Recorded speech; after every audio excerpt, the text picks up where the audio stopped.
On est à peu près à 32 km de l'Angleterre. On voit les falaises au niveau de Douvres.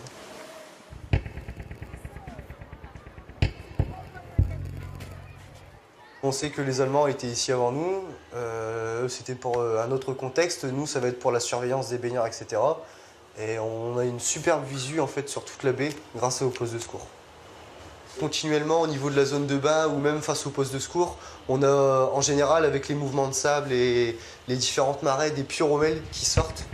Et sachant qu'il y en a 1 sur 10 qui est piégé, il faut évacuer en fait la moitié du village quand il faut faire exploser des pyromèles. L'année dernière, par exemple, on a retrouvé une mine carrément anti-char. C'est une petite fille en fait qui était venue au poste de secours qui dit « Monsieur, j'ai retrouvé ça ». C'était une mine anti-char en fait qu'elle avait dans la main, qui était en parfait état de marche. Les blocos du mur de l'Atlantique représentent le plus gros chantier du siècle dernier, soit 11 millions de tonnes de béton et 1 million de tonnes d'acier. Les Allemands en ont construit plus de 15 000 depuis la Norvège jusqu'à la frontière espagnole. Bâtis sur 5000 km de côte, ils étaient conçus pour durer 1000 ans, selon la propagande allemande. La plupart sont sous terre. On ne peut plus y accéder, c'est enseveli ou muré. En Normandie, pratiquement tous les villages ont leur blocos musée. Hein. Tandis qu'ici, dans le Pas-de-Calais, on s'est empressé de les ensevelir.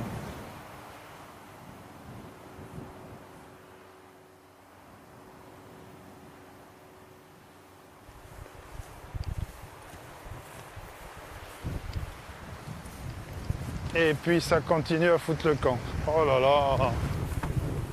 Quand j'étais gosse, on passait allègrement devant les blocos, hein, il n'y avait pas de problème. Et vous voyez tout ce qui est tombé, déjà depuis 40, 50 ans. Le troisième là-bas commence à avoir les pieds dans le vide. On ne peut rien faire contre la nature. Hein. La nature reprend ses droits.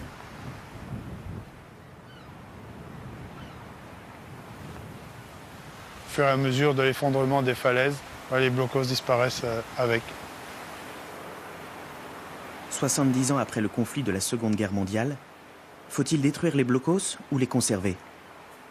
Faut-il garder une trace de la mémoire et les considérer comme un patrimoine? Ou effacer un mauvais souvenir? Le mur de l'Atlantique, il était pratiquement à la bouée jaune. Hein. Il partait dans l'axe de la digue, vers le Grinet. Il y avait 5 blocos, 5 très gros blocos, en plus du mur. Le blocos le plus proche étant quasiment ici, en bas de l'escalier. Et il y en avait un dans la dune. Une des conséquences de l'enlèvement des blocos, au-delà de l'aspect positif qui est esthétique, hein, il est certain que la plage est plus belle maintenant qu'avant, aujourd'hui on a quand même un énorme problème avec le recul de la dune d'aval, hein, qui a perdu 11 mètres en 3 mois de temps. Indirectement, du fait de leur présence et de leur masse, ils présentaient un obstacle contre les vagues et de ce fait, ils protégeaient l'enlèvement du sable. Il est évident que les blocos présentaient un danger pour la population, pour les baigneurs qui allaient se promener au-dessus, mais il n'empêche qu'au titre du devoir de mémoire, on aurait peut-être pu réfléchir à une solution pour en garder un. Moi, je ne suis pas du tout nostalgique de cette période-là. Hein. Trop de gens ont souffert. Et la mémoire, on la conserve encore par des dizaines de ce type de blocos qui peut y encore y avoir à droite à gauche sur notre littoral et qui, eux, ne posent pas un problème de sécurité. Il y avait eu quand même un mort, un garçon qui avait plongé et qui s'était tué sur ces blocos en plongeant. C'était extrêmement dangereux. Je vous avoue franchement que ça me faisait très peur de voir ces blocos avec tous les fers à béton qui saillaient de chaque côté. C'était des véritables baïonnettes qu'il y avait à droite à gauche. Je crois que 60 ou 70 ans après, on peut tourner la page quand même. Il est temps de tourner la page.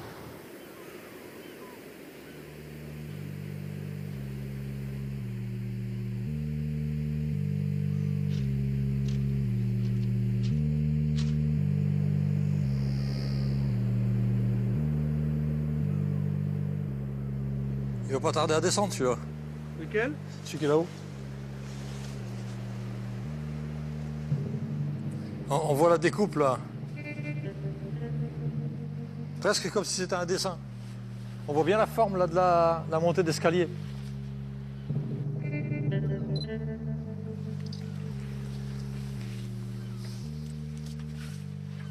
Voilà, donc initialement la porte était là, ce qui fait que l'ouvrage en fait il est basculé. Ça c'est ce qui était la semelle qui est posée là.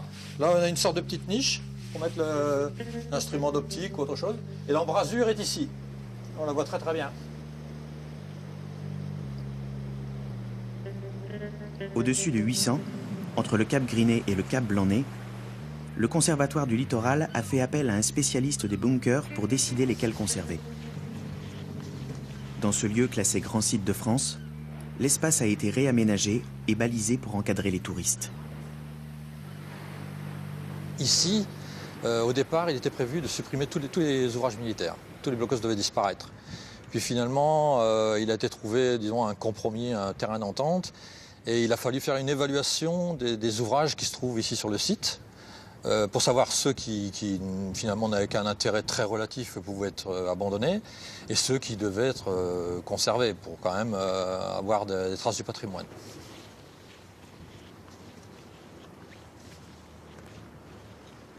Voilà, c'est superbe, c'est aménagé, vous avez une belle terrasse. Mais on a détruit l'esprit de l'Atlantique, par contre, sur cette façade-là. Là, vous aviez des installations qui, de toute évidence, dataient de tout à fait début de guerre, hein, 40-41, et qui ont été d'ailleurs, qu'on trouve encore sur des photos actuellement, et puis qui ont disparu, bien entendu. Vous voyez, tout a été abattu. On revient toujours sur ce même caractère un peu trop organisé, quoi, en fait. Celui-là en particulier, j'avais vraiment demandé à ce qu'il soit mis en valeur. Vous voyez, c'est... Bon, quelque part, il est sauvé. Mais je trouve ça un peu navrant, vous voyez. Pourquoi ? Quand je me trouve devant un ouvrage comme ça, j'ai un peu le même sentiment que vous savez que quelqu'un qui voit un animal en liberté et qui ensuite le voit dans un zoo. Et là, vous voyez, en fait, bien sûr, il est conservé. Mais on va dire que c'est un zoo pour blocos ici. Donc voilà pour quelle raison je disais qu'il a à peu près le standard. On trouve les portes, donc toujours au côté opposé à la direction de l'ennemi. Et là vous avez un petit ouvrage qui s'appelle un Tobruk, un Ringstand. Donc l'accès, vous voyez, on a été fermé. C'est un petit poste de mitrailleuse qui était au-dessus. Donc là c'est vraiment l'archétype de Regelbau 1942. Sur la région nord en général, le cap Blanc-Nez en particulier, vous avez à peu près toute la panoplie des ouvrages militaires allemands.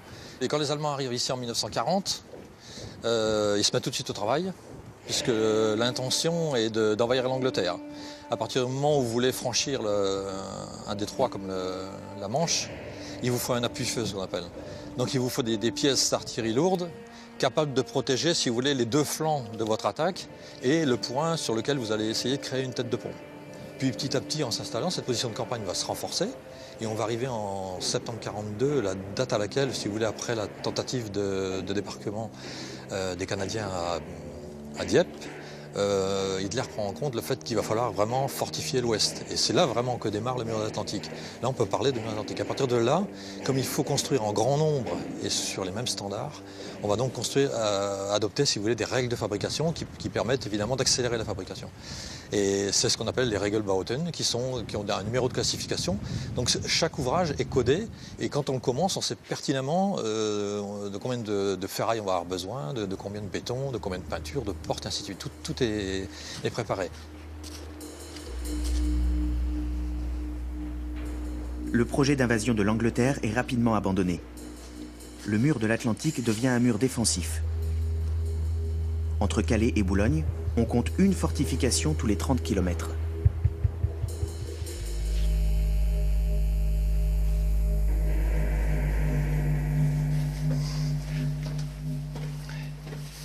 Donc ici, voilà, là c'est l'entrée type d'un ouvrage réglementaire. On a une descente d'escalier, avec ici on a une embrasure, la plaque métallique a disparu, mais c'est l'embrasure qui permettait de prendre l'escalier, dans le sens de la descente bien entendu. Ici une porte type fermière, en deux éléments. Et là, on a les remontées de tubes pour les antennes radio.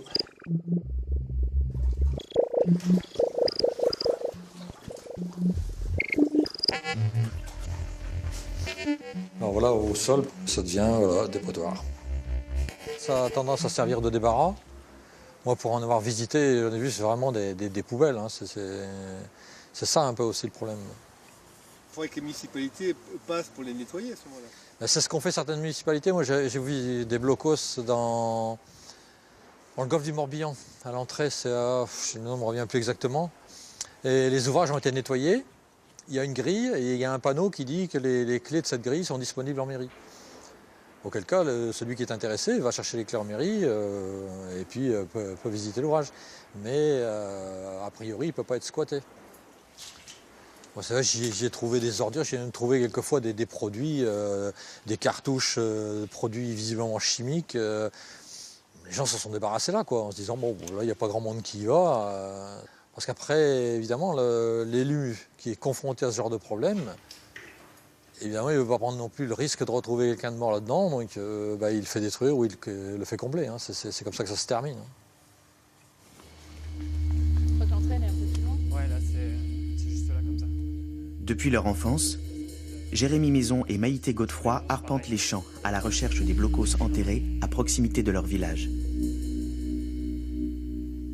Étudiant en master mise en valeur du patrimoine, Jérémy a travaillé sur ce site qui cache un réseau militaire important. Ah, là, il y a une entrée. Aujourd'hui, tous les deux sont devenus des professionnels du tourisme et aimeraient développer un circuit mémoire. Non, là, c'est bon, ça passe. Hein, à l'intérieur, il n'a pas abîmé.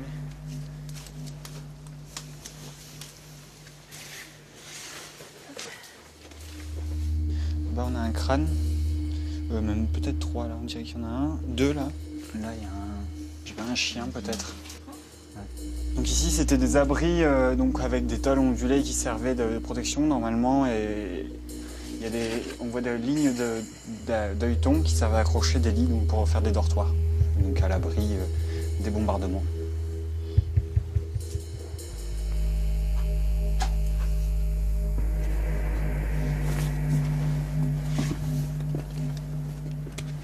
Donc ici, on est au milieu de la base radar Scorpion, donc, qui était une base radar très importante. Il n'y en avait que 5 ou 6 de cette taille en France, donc avec plusieurs radars, de la défense anti-aérienne. Donc on voit encore des traces donc, de socles de radar. Il y en a plusieurs dissimulés partout. Donc la base ici faisait une centaine d'hectares. Il y avait à peu près 200 à 300 soldats qui étaient sur place. Cette base était vraiment un point stratégique. Donc on aperçoit au fond la mer et donc l'Angleterre directe, avec les avions qui passaient ici. Une personne m'avait fait un témoignage me disant qu'il y avait les avions anglais pour brouiller les signaux radars, laissaient jeter dans le ciel des bandes de papier aluminium pour justement brouiller tous les signaux lors de leur passage. On a eu du mal aussi à rentrer avec la touche, je crois. Elle se glissait. Ouais, non, pas à l'hôpital, la blanchisserie.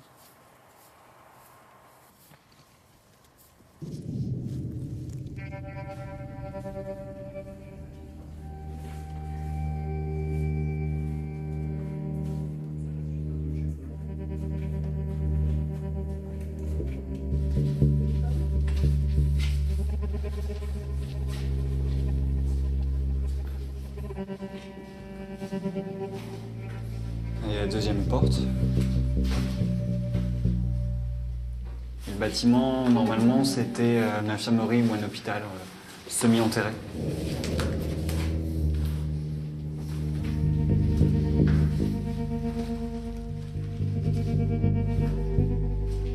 Les sanitaires. Les 3 toilettes. Il ne manque plus que les cloisons.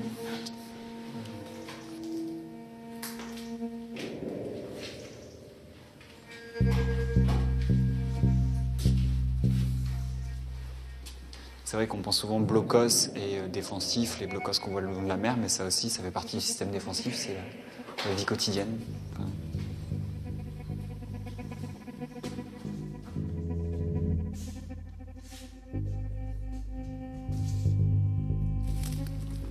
Découvrir comme ça ce qu'on a à côté de chez nous, on redécouvre un patrimoine dont on n'avait pas conscience. C'est impressionnant tout ce qu'on a à côté. Quand on se rend compte qu'il y a un chapelet sur toute la côte de Blocos et qu'il y a de l'histoire partout, alors qu'on parfois on cherche l'histoire auprès des grands musées, des châteaux, alors qu'on a l'histoire à notre porte. Et c'est vrai que à côté des champs. C'est toucher l'histoire, c'est parce qu'on en discute avec nos grands-parents qui nous ont toujours raconté la guerre. Mais là, c'est une preuve physique de la guerre et c'est assez chargé d'émotions en fait. Il y avait ça aussi, un peu une émotion, moi je trouvais. C'est vrai que nous, du haut de nos 25 ans, on ne peut pas s'imaginer, on ne se rend pas compte de ce qu'ils ont pu vivre. Et pourtant, on a encore la chance d'avoir ce témoignage vivant. Moi, à mon goût, il ne faut pas attendre que ça soit oublié comme les châteaux médiévaux où il faut beaucoup d'argent pour les remettre en état et les rendre visibles pour des visites. Alors que là, on a un potentiel énorme. Il faudrait peu de fonds pour commencer à mettre en place un système de visite et de valorisation.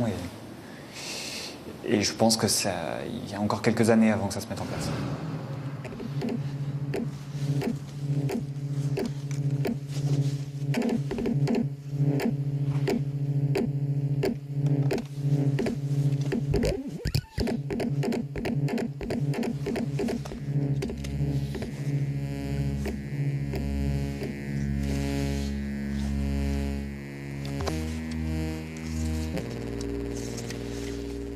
Écrivain, spécialiste d'ouvrages sur le mur de l'Atlantique, Yannick Delefosse répertorie les nombreux vestiges pour ses archives.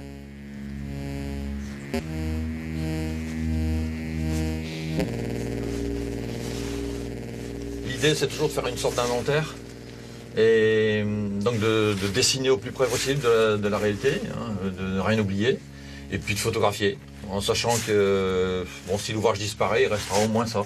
Il restera au moins une trace en archive personnelle.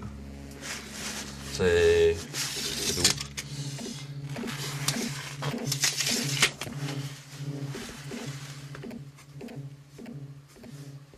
Je n'ai pas de notion d'architecture navale, mais il y a du travail.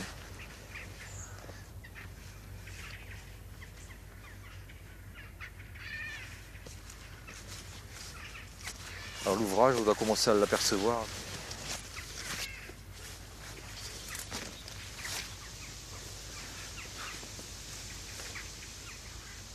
Un mastodonte, ce blocos. De la série 600, c'est un des plus gros. Fritz Staudt, c'était un contemporain d'Hitler, il était quasiment né la même année. Il a suivi Hitler très vite, c'était un Munichois, et il était ingénieur de PTP. Et c'est lui qui a mis sur pied le programme autoroutier allemand déjà. Ensuite, on lui a confié la construction du Westwall, donc, ce qu'on appelait aussi la ligne Siegfried, c'est-à-dire la ligne fortifiée qui est face à la frontière française. Et c'est à Staudt également qu'on va confier justement la construction des ouvrages sur le littoral atlantique.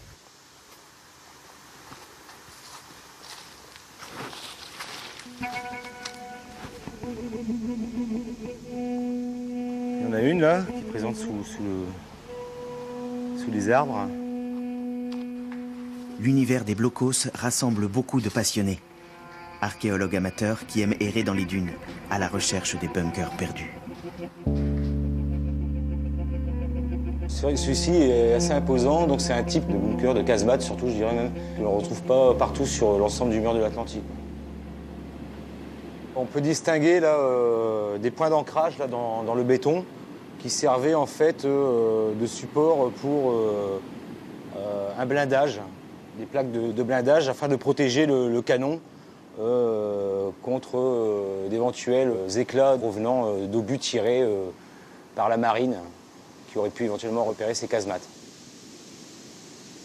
De même qu'ici, on distingue ce qu'on appelle ici un frontote qui faisait office également de pare-éclat. Donc ça, c'est une particularité que l'on trouve sur de nombreuses casemates et qui permet vraiment de parer les éclats et de protéger les servants qui se retrouvent ici en arrière et leur permettre de pouvoir continuer d'assurer des tirs. Donc celui-ci est un type 689 d'après le référentiel Regelbaugh qui détermine chaque type de bunker. Apparemment, ces casemates ont été édifiées en fin de guerre dans les années 44, je pense. C'est sûrement pour cela que les Allemands n'ont pas eu le temps de pouvoir mettre en place les canons, en fait. Ils sont presque dignes d'un film des Star Wars, en fait. Vraiment, c'est assez novateur, on va dire, comme construction pour l'époque. Quand on était gamin, déjà, c'était une excuse un petit peu pour aller s'amuser dans les blocs. Et puis c'est vrai qu'en étant plus grand, en faisant des recherches via Internet, etc., pour découvrir les sites, c'est vrai qu'il y a toujours un petit côté assez attrayant et le plaisir de la découverte, en fait, lorsqu'on découvre un site comme ça, de rechercher les bunkers, c'est vraiment la chasse au blocos et ça nous fait revenir un petit peu en enfance, en fait. Donc c'est un petit côté assez sympathique. Donc c'est le petit côté intéressant de la chose quand on est bunker archéophile. Bunker archéophile. Ouais. Un petit peu comme les philatélistes, voilà, collectionneurs de timbres. Donc là, on collectionne un petit peu les découvertes des blocs, en fait.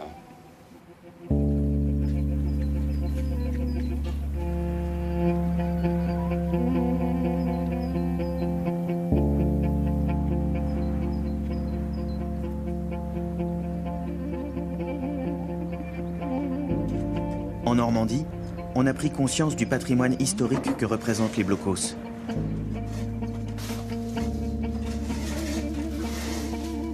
En partenariat avec le Conservatoire du Littoral, l'association du Mont Canisy gère et restaure des casemates, dont les plans sont regroupés par fonction.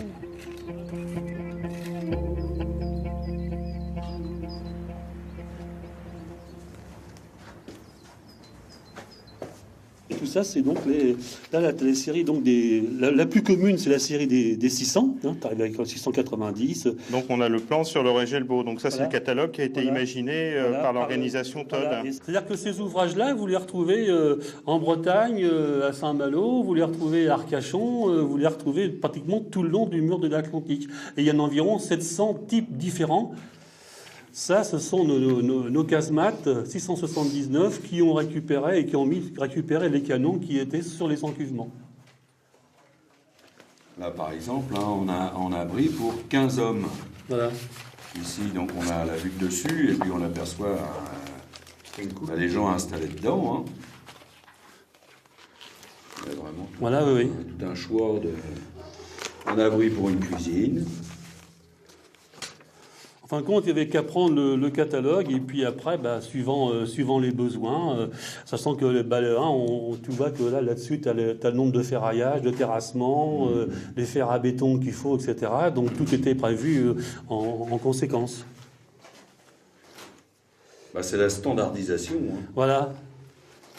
Et c'est pour ça qu'après, on s'est dit qu'après la guerre, certains architectes se sont inspirés de la standardisation du mur de l'Atlantique. On dit, attends, on va pas...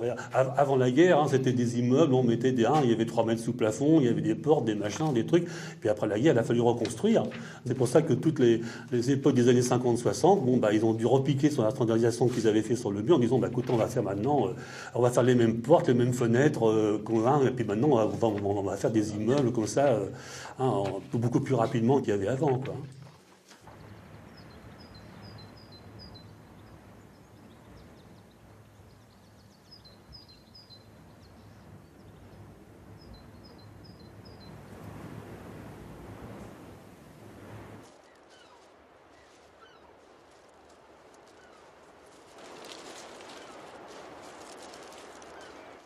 Pour construire ces ouvrages, les Allemands engageaient une main-d'œuvre forcée, choisie dans la population locale.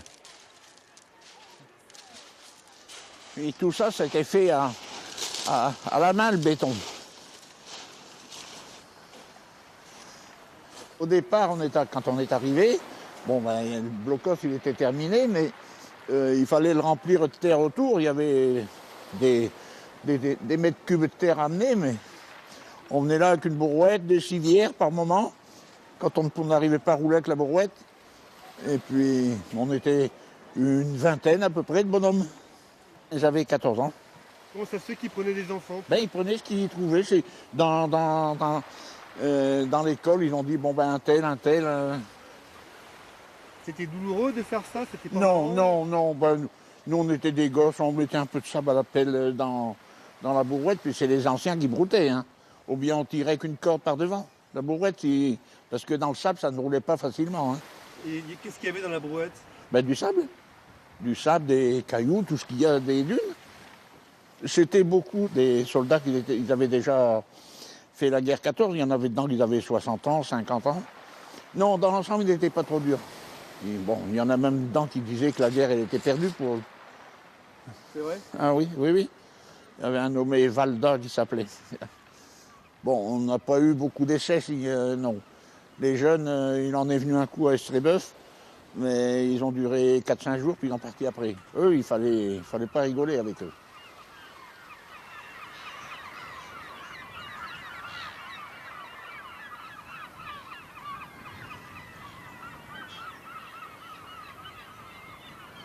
Tel qu'il est là, dans un siècle, il sera peut-être encore là. Il aura peut-être souffert, mais il sera encore là dans un siècle. Ouais, je l'ai jamais si bien regardé de tout près. Je l'ai déjà vu, mais quand il était dans la dune.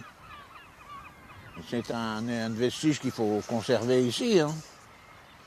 C'est peut-être le seul de la baie.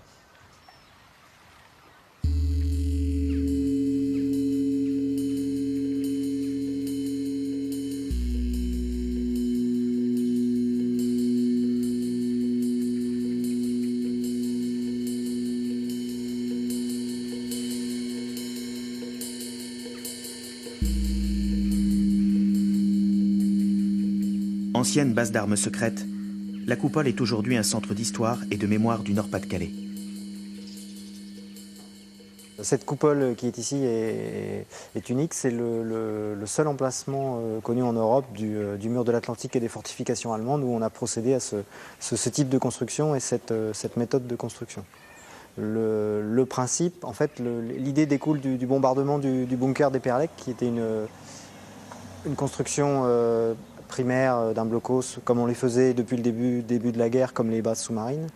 Et le bombardement a montré aux Allemands le manque de protection de ces sites au moment des bombardements. Donc il a été décidé, un ingénieur qui s'appelait l'ingénieur Floss, allemand, a mis en très peu de temps une technique au point qui est dite de coffrage en terre.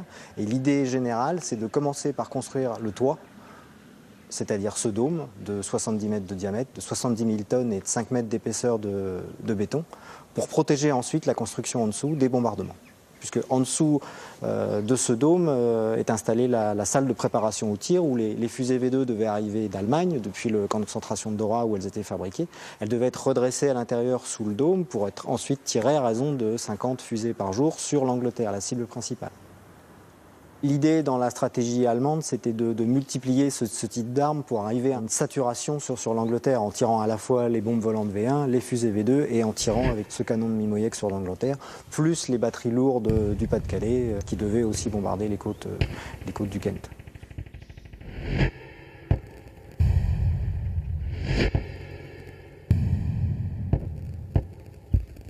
Le site a été bombardé à plusieurs reprises par les Britanniques, y compris plusieurs fois avec ce qu'on appelle des bombes Talboy, ce sont des bombes de 5 tonnes. Mais la structure est telle qu'elle a résisté à ces bombardements. Et même les Britanniques qui, en mai 1945, sur ordre de Churchill, ont voulu détruire le site, ont dû renoncer en raison de la structure et de la masse de l'élément qui aurait nécessité trop d'explosifs. Il faut savoir que le principe, c'était d'utiliser au maximum les matériaux qui étaient disponibles sur place, sur le pays. Donc on utilisait les carrières. Sur les plages, des énormes concasseurs servaient à broyer les galets pour faire du gravier, pour intégrer dans le béton. Les ferrailles venaient toujours du secteur. On essaie de s'approvisionner au maximum sur le terrain. Le mur de l'Atlantique, c'est 17 millions de tonnes de béton et 1,5 milliard de tonnes de ferraille pour 15 000 casemates. Toutes les entreprises de travaux publics, de terrassement de la région travaillent pour l'organisation Todt et sont forcées de travailler pour l'organisation Todt.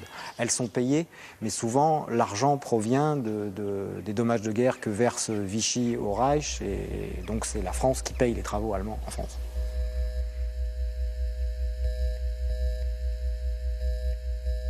Dans le système national-socialiste, l'industrie est impliquées dans ces constructions militaires.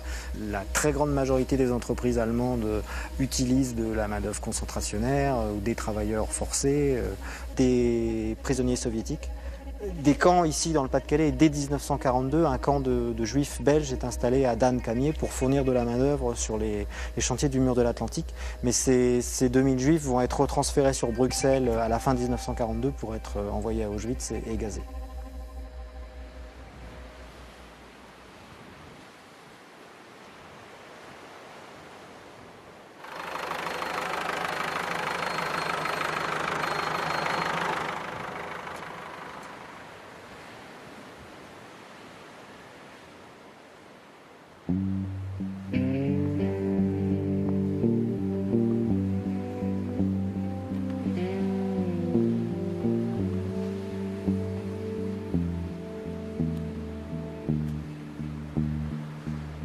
les parties qui sont en arrière, là, je ne les connaissais pas. Donc il y a peu de temps que ça a été désablé, ça. Là, c'est marrant, ce truc-là, je l'ai jamais vu, ça, par contre. Ah, c'est ça. C'est une pièce qui permettait de pouvoir communiquer via un réseau de tuyaux avec d'autres servants de la batterie, du bunker en tout cas. Et donc le soldat posté ici pouvait communiquer avec d'autres soldats un peu plus loin dans le bunker. Donc il y avait des réseaux comme ça de tuyaux insérés complètement dans le béton qui permettaient vraiment de pouvoir... C'était un mode de communication assez fiable finalement et assez sommaire mais assez fiable. Pas besoin de transmission téléphonique ou électrique. C'est toujours intéressant de pouvoir redécouvrir des choses comme celle-ci, puisque c'est la première fois que je le vois, dans la mesure où cette partie du bloc vient de se désabler il y a peu. Il y a à peu près 1 an, le sable était arrivé à peu près à cette hauteur, globalement. Donc on ne voyait rien de ce qu'il y avait là, ni de ce qu'il y avait derrière.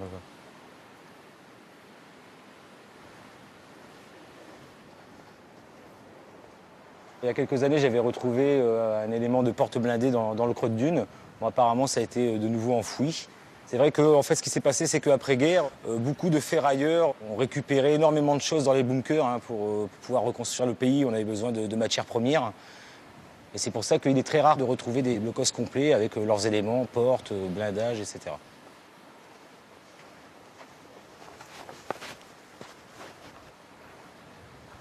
Donc là, on voit ici les cheminées. Hein. Parce que les bunkers étaient équipés de poêles, bien sûr, pour pouvoir résister à l'hiver. Hein. Donc il fallait bien que les hommes puissent se chauffer. Et la plupart des blocos étaient équipés d'un poêle. Hein. Donc ici, on distingue notamment à l'intérieur là, des éléments où il y avait un tuyau de cheminée, en fait.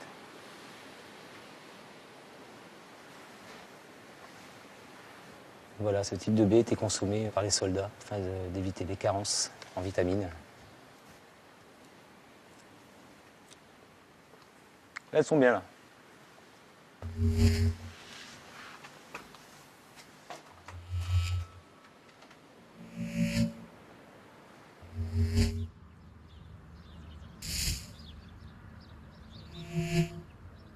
Les personnes qui l'ont, celui-là, il est partagé par le milieu. D'accord. Et ça fait 2 chambres. pièces. Elle a mis du lino, elle a tout peint, elle a tout à la bronze. Ah ouais, c'est du boulot, elle a hein. tout décapé, elle a peint.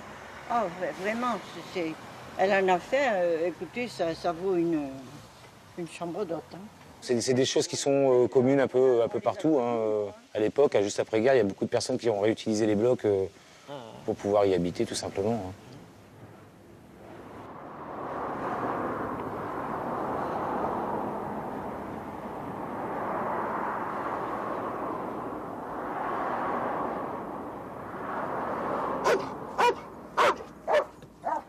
C'est le plus beau de tous. Ici, j'ai une chambre, j'ai trois pièces. 3 mètres sur 3 mètres. Ça, c'est ma chambre, 3 mètres sur 3 mètres, 2 mètres de haut. J'ai une garde-robe là-bas. Une chambre d'amis, 3 mètres sur 3 mètres. Au milieu, c'est la cuisine. Avant, en 1960, nous avons été jusqu'à 25 personnes, dont 5 femmes. Chacun avait son blocos. On vivait bien ensemble, bons camarades, bonjour, bonjour. Chacun avait sa vie. Il y en a qui sont partis en ville, il y en a qui se sont mariés, il y en a qui sont morts. C'est moi qui est resté le seul, le dernier des Mohicans.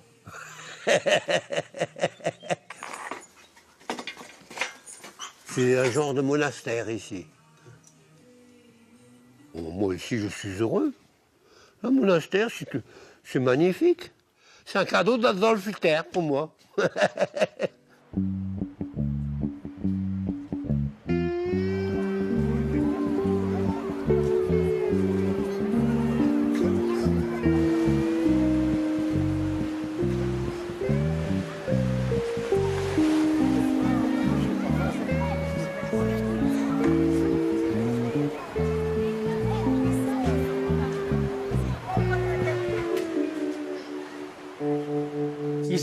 Ici, on est à l'intérieur du blocos. Hein. Donc là, c'était... Là, c'était le passage du canon. C'est-à-dire, les Allemands ont construit le blocos à l'intérieur de la villa. Ici, il ne faut pas oublier que si Le ciment qui est là, c'est impossible de creuser, hein, tellement qu'il est fort. Hein, les marteaux-piqueurs, même les modernes, il n'en arrive pas. On pouvait voir l'épaisseur du mur, 20 mètres de long sur 7 mètres de large en béton. Moi, je ne l'ai pas acheté, ça vient de famille. On l'a acheté en viager à mon oncle, il y a une trentaine d'années. Et lui, il avait eu comment? Et ben, lui, il avait racheté ça après la guerre, avec les dommages de guerre. Pour moi, c'est pas considéré comme un blocos, c'est une maison. C'est tout. C'est vraiment pittoresque. Faut aimer. Les blocos appartiennent aux propriétaires quand ils se situent sur le domaine privé. Dans le cas contraire, ils relèvent de la responsabilité des pouvoirs publics. Après la guerre, de nombreux habitants se sont retrouvés avec un blocos sur leur terrain.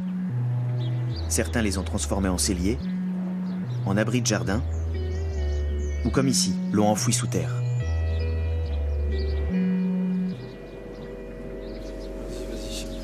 L'honneur du chef.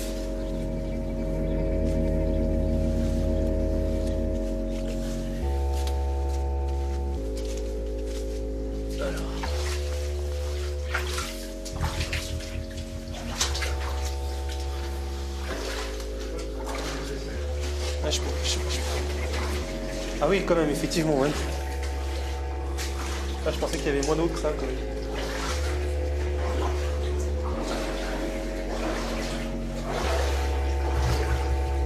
Et puis on voit même l'habillage du béton, hein, tel qu'il était à l'époque, un genre de petit contreplaqué qui habillait le béton.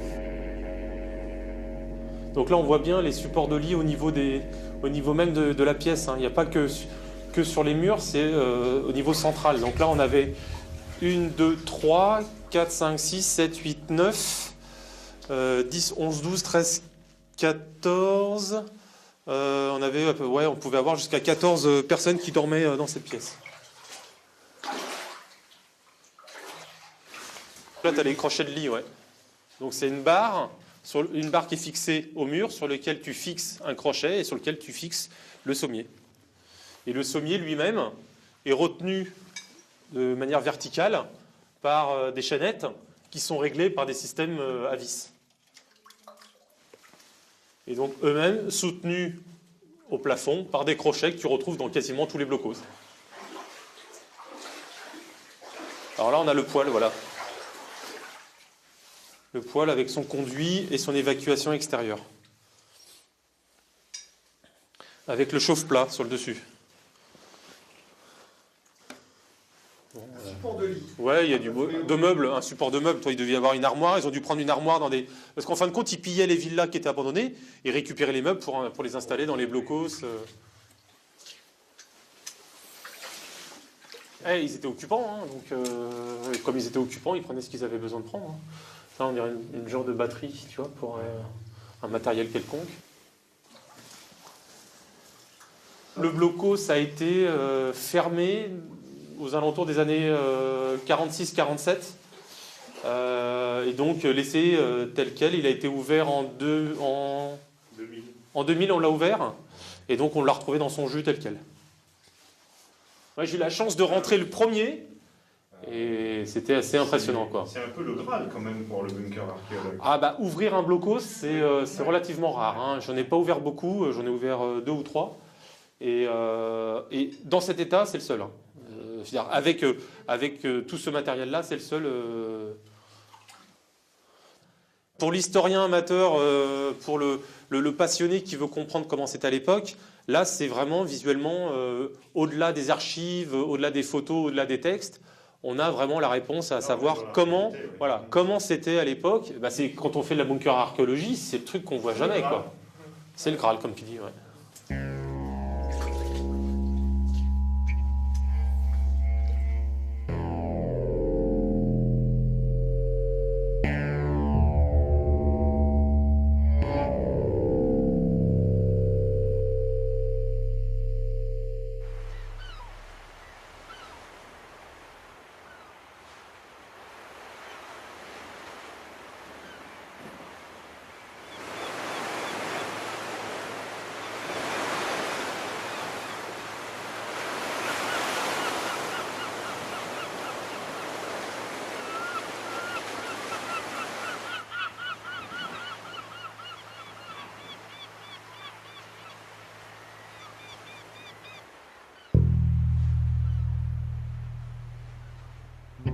La région autour de Dieppe est marquée par la tentative du débarquement canadien de 1942. Une histoire qui intéresse particulièrement les habitants. De nombreuses associations se passionnent pour les vestiges de la Seconde Guerre mondiale. On prend toujours des photos et puis on archive, on historise ça, on stocke. Et en fait, on a toujours des photos d'avance. Chaque semaine, on fait une mise à jour de notre site. Et ça permet d'intéresser les gens. Les gens, chaque semaine, viennent se connecter. On doit avoir 3-4 000 photos. À peu près 200 sur Dieppe. Dieppe entre Saint-Valery et le Tréport. Rien que sur Dieppe, il y avait 800 ouvrages. Le Tréport, 400. Il y a matière à prendre en photo. Nous, on ne fait pas l'apologie du nazisme. Nous, ce qui nous intéresse, c'est les faits historiques et puis comprendre pourquoi ça a été fait et tracer, historiser la chose. Voilà. Nous, on n'est pas des pro-nazis. On a un ami qui a trouvé un casque allemand. Il se promenait sur la plage et il y a 6 mois, il a trouvé un casque allemand. Là, il y avait une tranchée en haut, là. Et ça a été remblayé après la guerre. Et puis, comme là, il y a tout un éboulement, tout a déboulé.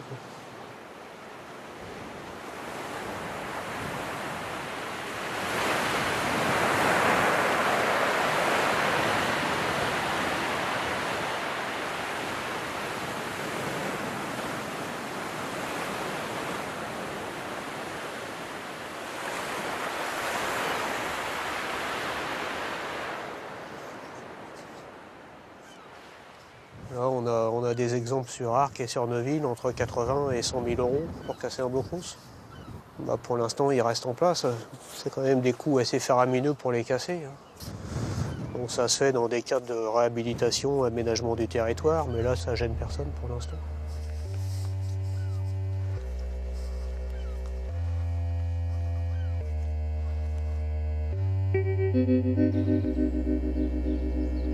Près des plages du débarquement, on a une haute idée de la conservation du patrimoine. À Asville, dans la Manche, la direction des affaires culturelles pousse à l'extrême le principe de la restauration, jusqu'à repeindre le camouflage des bunkers tel qu'il était à l'origine. L'idée est de retrouver l'état initial, comme on pourrait le faire pour n'importe quel monument historique. Toutes ces peintures, on les a vues après 1944. C'est là qu'on a vu les peintures. On ne les voyait pas. Moi, à cette époque-là, j'avais 5 ou 6 ans. Que les Allemands qui étaient ici, ils arrivaient du front russe. Oui, il y en avait beaucoup qui étaient âgés.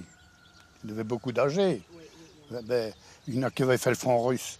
Bon, il parlait quand même un peu, il avait fait comprendre à notre père. Il avait peur. C'est des hommes qui avaient des enfants là-bas, ils se tenaient tranquilles là, ils ne touchaient à rien. Hein.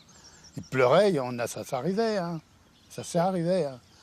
Comme ça, notre père nous le disait, il leur parlait un petit peu. Mais nous, les gosses, on avait peur. Votre père, il était comment avec les Allemands? On s'entendait bien, bon, il se méfiait. Hein, bon. Qu'est-ce que vous voulez? Il n'y avait pas le choix. Hein. Il n'y avait pas le choix.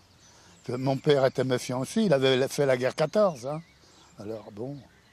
Mon frère faisait partie de la résistance, ainsi qu'une personne de Sainte-Mère-Église, et on savait que c'était le débarquement.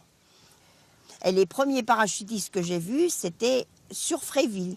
Alors là, j'ai eu peur, hein, parce que maman a ouvert la porte et il est apparu 2 parachutistes, maquillés, noirs, le visage noirci, et dans leur casque qui était recouvert d'un filet, il y avait des branchages de frênes. Alors c'était comme des monstres. Hein. Et là, j'ai eu un peu peur. Et maman parlait anglais, donc ils ont dialogué et ils ont demandé s'il y avait des Allemands. Et maman leur a dit non, ici, il n'y a pas d'Allemands. Les Allemands d'ici, ils le savaient. Quand il y a le débarquement, il ne faut pas vous en aller par là, il faut partir par là. Ils l'avaient dit. Hein. Donc on est parti à 3 km de là. On a couché dans une haie. Toute la nuit, on entendait le bruit des avions. Et on a vu les parachutistes descendre là-bas. C'était extraordinaire, tout le monde regardait, on en voyait toutes les couleurs. Hein. Il faisait clair de lune, on les voyait descendre. Ils n'ont pas descendu où il fallait. Ils étaient un petit peu perdus. Normalement, ils étaient à plus de 10 km.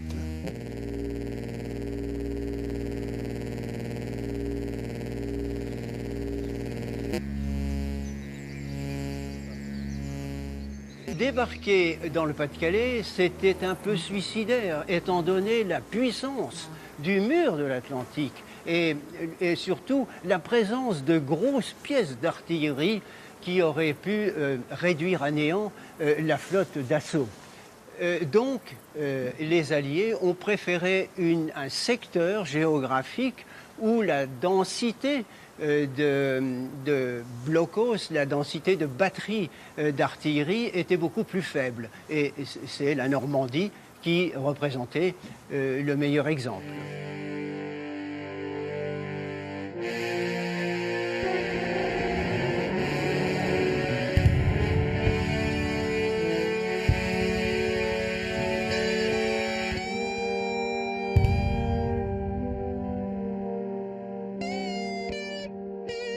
Avec le débarquement qui s'est déroulé en Normandie, les casemates du mur de l'Atlantique sont rattachées à une histoire qui n'existe pas ailleurs. Très tôt, la Normandie a considéré les blocos comme un véritable patrimoine à classer, à conserver. Trace vivante de la mémoire. La basse Normandie s'est très tôt occupée de la question de la conservation des bunkers. Et cela dès le 50e anniversaire. Et en 1994, j'ai proposé, dans la mesure où j'avais été chargé du travail, de protéger un certain nombre d'ouvrages qui, à mon sens, avaient joué un rôle sur le plan de l'histoire ou bien présentaient des qualités architecturales indéniables et des ouvrages qui avaient mis en œuvre des techniques d'avant-garde pour l'époque, quoi. Et même lorsqu'il a été décidé en 1994 de classer certains bunkers, il y a eu au sein de la commission de nombreuses réticences.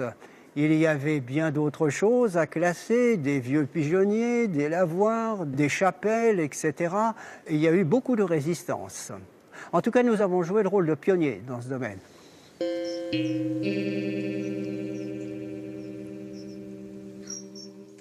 Le mur de l'Atlantique, réputé invincible, serait finalement un échec stratégique, symbole de l'enlisement de l'armée allemande obligée de s'enfouir sous le béton, dans une position défensive face à la mer.